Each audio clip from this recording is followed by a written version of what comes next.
You know, I want to start off with, we have some unsung heroes in the group. We had a member go down because of heat yesterday. There were some people that stepped up. I don't know who those people were. Raise your hand if you're one of those people that helped with that. There we go. Put them in a machine that was air conditioned, right? And on the way back, about, I'm guessing around 15 miles before we got back to the machines, there was a machine that broke a belt, and there were at least 3 people there that helped get a new belt on the machine and get it going. Who were those people? There we go. Who else was there? Okay. Yeah, you were there for sure. But thank you. That's what we do with this group, is that we take care of each other. And Sam's going to tell us a little bit about the ride, where we're going and stuff. Okay, as you can see, I wore my hiking shoes today. It's about a 10-mile hike one way.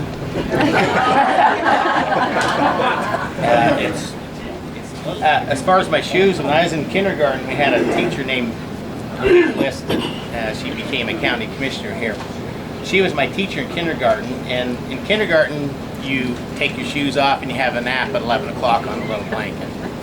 So then school's out pretty soon, put your shoes back on. Well, this particular day, I couldn't get my shoes on, and Mrs. Liston had to help me, and we pushed and pushed. They're like old church shoes, and then tied them, and then after she got them on, I said, "These aren't my shoes."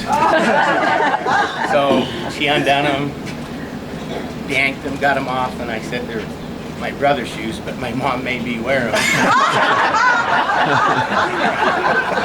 So anyway, when you have 5 brothers, you get hand-me-down stuff.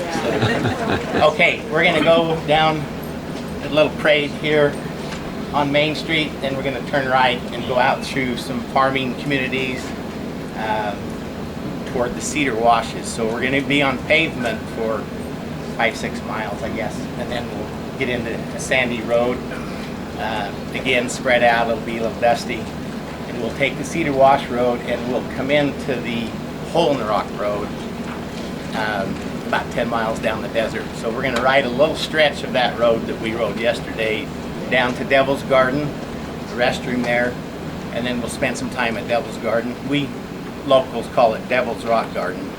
So we'll be there 30 minutes. Then we'll leave there, go down the desert, and then we'll turn and go up the Collett Canyon, and it's a really fun canyon, a little bit of water in it. We'll probably do a quick stop at the big balancing rock there to get pictures. Then we'll go out on top, and we're going to go to the double-decker Moki house. If you go to the office, it's on the wall. There's a picture of it in this office in here. Then we'll go over to another spot for lunch. It's called the Silver Dollar Indian Ruin. It's really rare. Most granaries are made of flat rocks that are stacked on top of each other. This one's made of little rocks, mostly. There's some that are flat, but mostly that's why they get the name of Silver Dollar. We'll have lunch there, and then we'll leave, and then we'll work our way around to the Smoky Mountain Road where the coal is. We won't be real close, but you can kind of see that area called the Burning Hills. Then we'll work our way back, and we'll come out right here on this road, right up here, get back to this spot. So we should be back by 3, should be. Thanks for coming down and being here. We don't get a chance to talk to you after the ride and stuff. If you're traveling home, whenever, have a safe trip. Anybody that would like to volunteer to give us a prayer before we go?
eyes.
There you go, a manhole, huh? Now we're gonna start up the take up. We came here before and we went inside it. It's 10 degrees. I don't know if there's a tourist seat. I bet it is. It is. You can be our first order. Yeah. A round steak, I wouldn't mind. That's not bad.